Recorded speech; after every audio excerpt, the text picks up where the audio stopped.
কেমন হয়েছে? টেস্টি?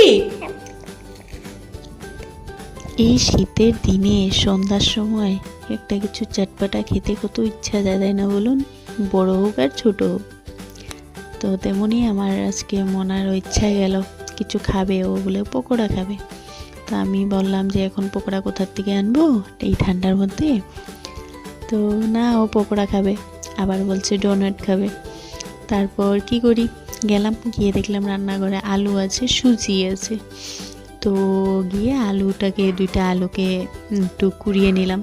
তারপর কড়াইতে একটু গরম জল বসালাম, তাতে দিয়ে দিলাম 1 চামচ মতো সাদা তেল, তারপর গোলমরিচ, তারপর দিলাম তোমার একটু লবণ, দিয়ে দিলাম আলু, ওই যে কুচানো আলুগুলো দিয়ে একটু 2 মিনিট না, ধরুন 1 মিনিট বা 30 সেকেন্ডের মতো রেখেছিলাম।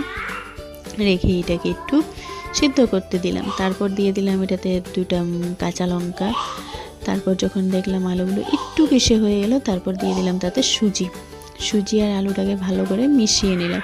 তারপর দিয়ে দিলাম কয়টা গোটা জিরা, দিয়ে ভালো করে নেড়ে চেড়ে যখন জলটা শুকিয়ে আসলো, তারপর এটাকে এই গরম থাকতেই নামিয়ে নিলাম একটা বাটিতে নিয়ে। তারপর দিয়ে দিলাম এটাতে অল্প আটা দিয়ে, তারপর হাতে একটু তেল মেখেছিলাম। হাতে তেল মেখে এগুলোকে আবার ভালো করে আটার যেভাবে গোলা বানায় গোলার মতো করে, তারপর কি করলাম, একটু নিয়ে এটাকে ডিজাইন দেওয়া শুরু করলাম। ডিজাইন আর কি, গোল করলাম, গোল করে মিডিলে একটা ফুটো করে দিলাম, হয়ে গেল। তারপর মনা না এটা দেখে ভাবছিল মানে ও বলছিল এটা ডোনাট, এই যে মোবাইলে দেখে থেকে না, ওই ডোনাট, ও বলে এটা ডোনাট। তারপর আবার বলে পকোড়া, আমি বললাম হ্যাঁ এটা ডোনাট পকোড়া। এইভাবে করে তারপর কড়াইতে একটু তেল দিয়ে দিলাম, তেল দিয়ে স্টিমটা কম দিয়েছিলাম, স্টিম কম করে একদম লালচে করে ভেজে নিলাম। ভেজে তারপর নিয়ে একটু সস দিয়ে দিলাম।